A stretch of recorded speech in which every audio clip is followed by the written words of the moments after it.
Om Swastiastu. Perkenalkan, nama saya Made Pujastawa dari Fakultas Ilmu Pendidikan IKIP PGRI Bali. Pada kesempatan kali ini saya akan membawakan materi mengenai belajar dan pembelajaran. Adapun pemaparan materinya yaitu sebagai berikut. Definisi belajar dan pembelajaran. Definisi belajar. Ada beberapa ahli yang mengemukakan pendapatnya mengenai definisi belajar ini. Adapun diantaranya yaitu yang pertama, Hilgard. Belajar adalah proses perubahan melalui kegiatan atau prosedur latihan, baik latihan di dalam laboratorium maupun dalam lingkungan alamiah. Yang kedua yaitu Sadirman. Belajar merupakan perubahan tingkah laku atau penampilan dengan serangkaian kegiatan, misalnya membaca, menulis, dan sebagainya. Serta belajar itu akan lebih baik jika si subjek mengalami dan melakukannya. Yang ketiga yaitu Dimyanti dan Mujiono.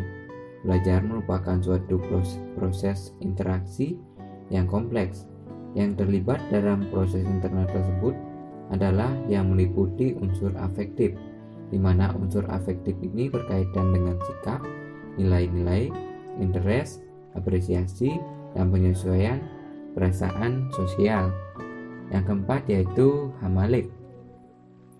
Belajar adalah bukan suatu tujuan tetapi merupakan proses untuk mencapai tujuan.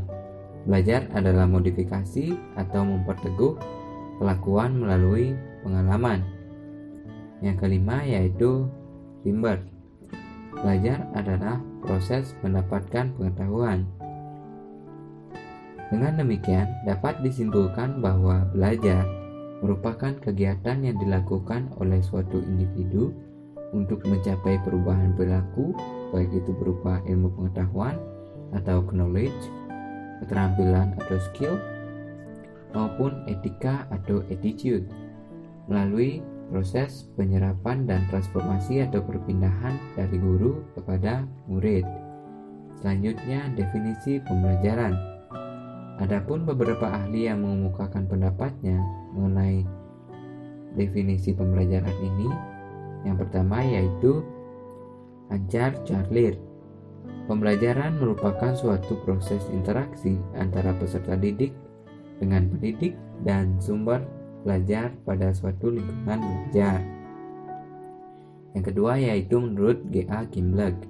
Pembelajaran menurut Kimberg adalah sebuah perubahan kekal secara relatif dalam keupayaan kelakuan akibat latihan yang diperkukuh. Yang ketiga yaitu menurut Saiful Sagala.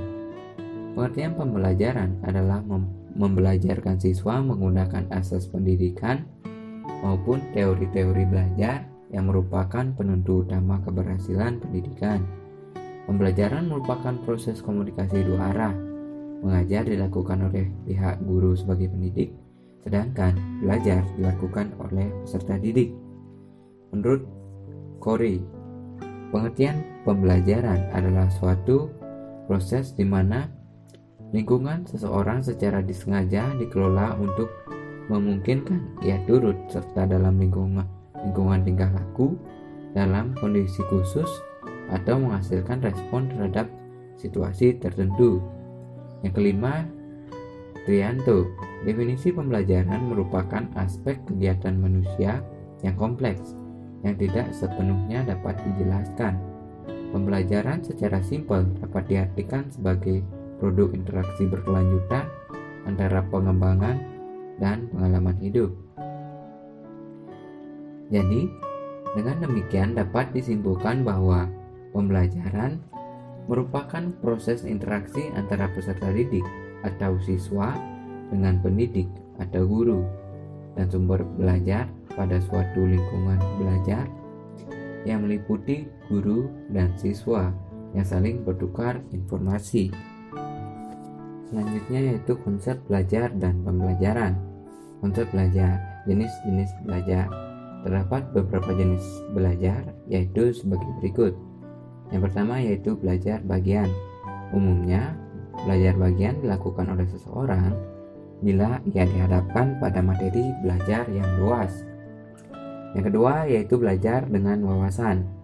Konsep ini diperkenalkan oleh Weykoller, salah seorang tokoh psikologi Gestalt pada permulaan tahun 1971. Teori belajar wawasan ini merupakan proses mereorganisasikan proses-proses tingkah laku yang ada hubungannya dengan penyelesaian suatu persoalan. Yang ketiga, belajar diskriminatif. Belajar diskriminatif diartikan sebagai suatu usaha untuk memilih beberapa sifat, situasi, ataupun stimulus dan akhirnya menjadikannya sebagai pedoman dalam bertingkah laku. Selanjutnya, belajar global atau keseluruhan. Di sini, bahan pelajaran dipelajari secara keseluruhan berulang sampai pelajar menguasainya, di mana metode belajar ini juga sering disebut dengan metode belajar Gestalt. Yang terakhir yaitu belajar insidental. Belajar insidental adalah belajar yang tidak ada instruksi atau petunjuk yang diberikan pada individu mengenai materi belajar yang akan diujikan kelak, serta dalam jenis belajar ini, pelajar sama sekali tidak memiliki kehendak untuk belajar. Selanjutnya, teori belajar. Pada kesempatan kali ini, saya akan mencoba menjelaskan dua teori belajar. Yang pertama yaitu teori Gane. Gane mengungkapkan pula bahwa segala sesuatu yang dipelajari oleh manusia dapat dibagi menjadi 5 kategori, yaitu yang pertama keterampilan motoris atau motorik skill. Dalam hal ini perlu koordinasi dari berbagai gerakan badan, misalnya melempar bola, main tenis, mengemudikan mobil, mengetik huruf, dan sebagainya. Yang kedua, informasi verbal. Orang dapat menjelaskan sesuatu dengan berbicara, menulis, menggambar. Dalam hal ini dapat dimengerti bahwa untuk mengatakan sesuatu perlu adanya intelijensi, kemampuan intelektual. Manusia mengadakan interaksi dengan dunia luar dengan menggunakan simbol-simbol. Kemampuan belajar cara inilah yang disebut kemampuan intelektual, misalnya membedakan huruf M dengan N, menyebut tanaman yang sejenis. Selanjutnya, strategi kognitif. Ini merupakan organisasi keterampilan yang internal yang perlu untuk belajar, mengingat, dan berpikir. Kemampuan ini berbeda dengan kemampuan intelektual karena ditujukan ke dunia luar dan tidak dapat dipelajari hanya dengan berbuat satu kali saja, serta memerlukan perbaikan-perbaikan secara terus-menerus. Selanjutnya, teori konferensi.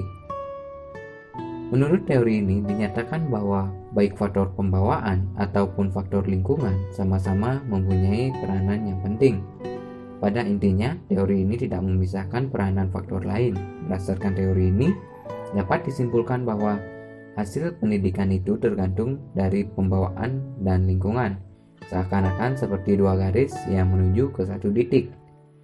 Selanjutnya, ciri-ciri belajar. Ada beberapa ciri-ciri belajar, diantaranya perubahan terjadi secara sadar. Perubahan yang terjadi secara sadar ini maksudnya adalah individu yang belajar akan secara sadar dan setidaknya mengetahui bahwa dirinya mengalami perubahan, misalnya seperti adanya kemampuan yang bertambah dari sebelum terjadinya proses belajar tersebut dan sesudah terjadinya proses belajar. Selanjutnya, perubahan dalam belajar bersifat fungsional. Hal ini dikarenakan hasil dari proses belajar akan berlangsung terus-menerus dan tidak statis. Dengan demikian, perubahan ini akan bermanfaat dalam proses belajar yang akan ditempuh selanjutnya oleh pelajar. Perubahan dalam belajar positif dan aktif. Perubahan bersifat positif adalah ketika perubahan tersebut menuju ke arah yang lebih baik. Sedangkan aktif artinya perubahan tidak terjadi dengan sendirinya, namun memerlukan adanya usaha dari individu yang melakukan proses belajar itu sendiri. Jadi selanjutnya, perubahan dalam belajar bukan bersifat sementara.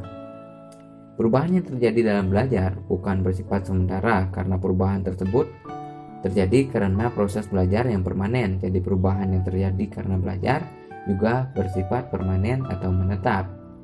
Selanjutnya, perubahan dalam belajar bertujuan ke arah tertentu. Ini bermakna bahwa perubahan tingkah laku itu terjadi karena ada tujuan yang ingin dicapai, seperti seorang anak yang ingin belajar mengemudi karena dia ingin mengemudikan mobil dengan baik. Dan yang terakhir yaitu perubahan mencakup seluruh aspek tingkah laku. Perubahan yang diperoleh oleh individu setelah melakukan proses belajar meliputi proses keseluruhan tingkah laku. Jika ia seorang pelajar, maka ia akan mengalami perubahan tingkah laku secara keseluruhan, mulai dari kebiasaan, sikap, pengetahuan, keterampilan, maupun aspek lainnya yang ada di dalam dirinya. Selanjutnya, konsep pembelajaran. Teori pembelajaran. Ada beberapa teori pembelajaran, diantaranya yaitu sebagai berikut. Yang pertama, teori behavioris. Teori behavioris yang diperkenalkan oleh Ivan Pavlov dan dikembangkan oleh Thorndike dan Skinner berpendapat bahwa pembelajaran adalah berkaitan dengan perubahan tingkah laku.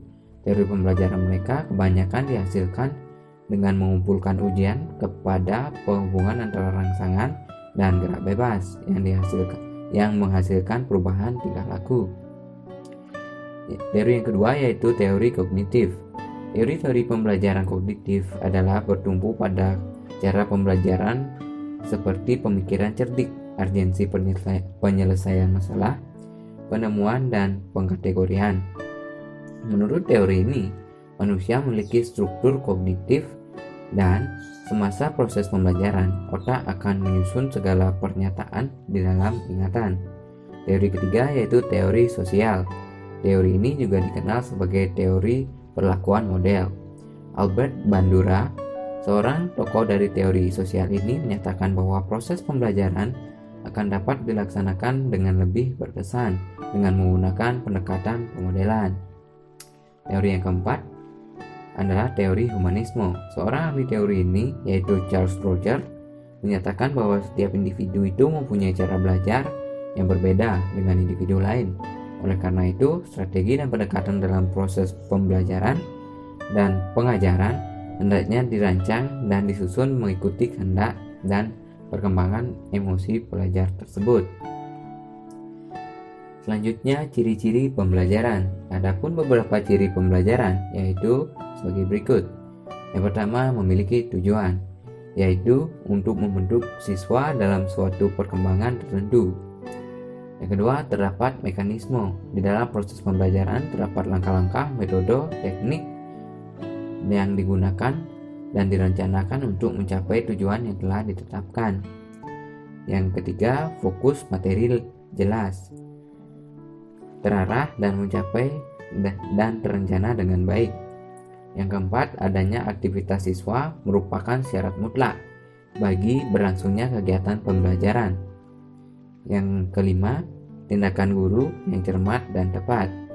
Yang keenam, terdapat pola aturan yang ditaati guru dan siswa dalam porsi masing-masing. Contohnya di sekolah, terdapat tata tertib sekolah yang patut diikuti oleh segala warga sekolah, dan juga terdapat kode etik bagi para pengajar atau disebut kode etik guru.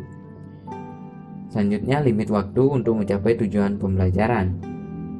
Yang terakhir, evaluasi, baik evaluasi proses maupun evaluasi produk. Selanjutnya, tujuan pembelajaran. Tujuan pembelajaran merupakan suatu cita-cita yang ingin dicapai dari pelaksanaan pembelajaran. Dengan kata lain, tujuan pembelajaran adalah kemampuan-kemampuan yang diharapkan dimiliki siswa setelah memperoleh pengalaman belajar.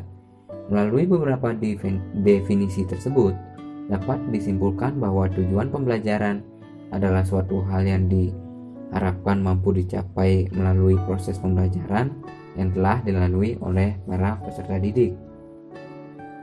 Baik, demikianlah para materi yang dapat saya sampaikan. Apabila ada salah kata, saya mohon maaf, dan di akhir kata saya mengaturkan Parang Santi.